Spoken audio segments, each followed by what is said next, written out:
You cannot secure what you do not understand. And right now, thousands of security professionals are trying to write policies for AI without knowing the difference between a transformer and a neural network. Welcome back to the SecAI channel. Today, we are starting our deep dive series into the CompTIA SecAI Plus. We are tackling domain 1.1, and we aren't just skimming the surface. We are going under the hood to understand the architecture of the artificial brain. By the end of this video, you will know exactly how a machine learns, what a GAN actually does, and why the transformer architecture changed the world. First, let's set the scope. The exam and the industry categorizes AI into 3 evolutionary stages. You need to know these because the risks are different for each. At the bottom, we have ANI, Artificial Narrow Intelligence. This is 99% of what you use today. Siri, Alexa, your spam filter, and even ChatGPT. Why is it narrow? Because it is trained to do specific tasks extremely well. It cannot tie its shoes or feel emotions.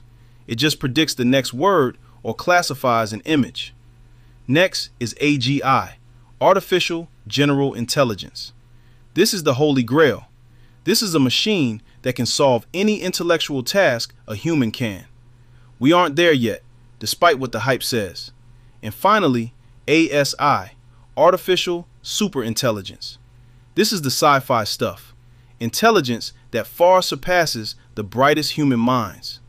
For the SecAI Plus exam, focus your security controls on ANI and Generative AI, because that is the threat surface we actually defend today. Now, let's talk about the engine, the artificial neural network. This architecture is bio-inspired. It mimics the human brain's neurons. It works in 3 stages. Number 1, the input layer. This is where the data enters, pixels of an image or tokens of text. Number 2, the hidden layers.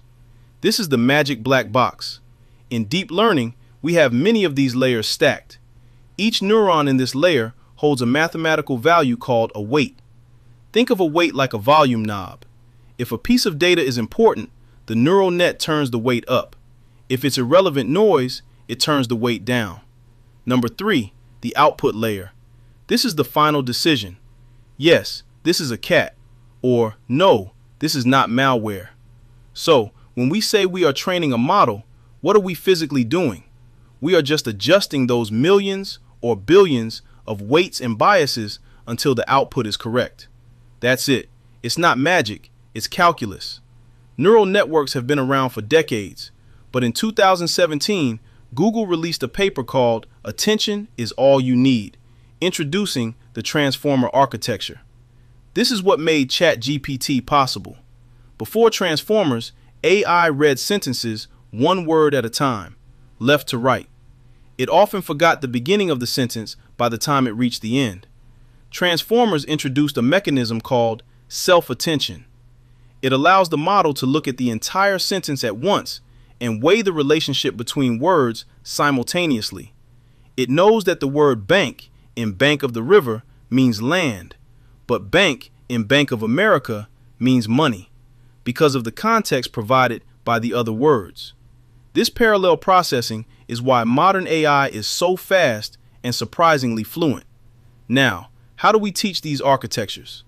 There are 3 main methods you will see on the exam. First, supervised learning. This is learning with a teacher. We give the model labeled data. We show it a picture of a dog and say, this is a dog. We show it malware and say, this is malware. The key use case here is spam filters and image classification.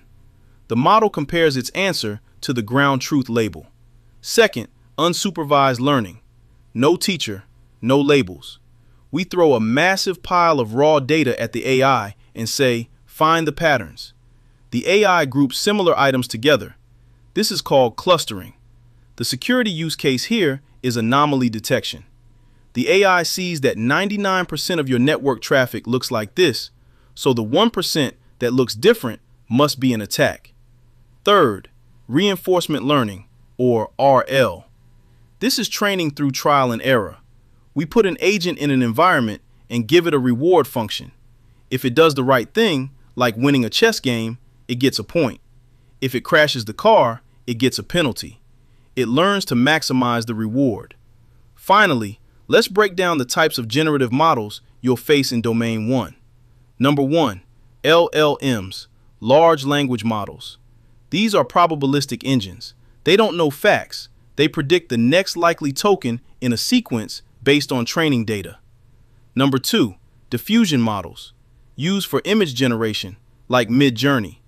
They work by adding noise or static to an image until it's unrecognizable, and then learning to reverse that process to construct a clear image from pure static.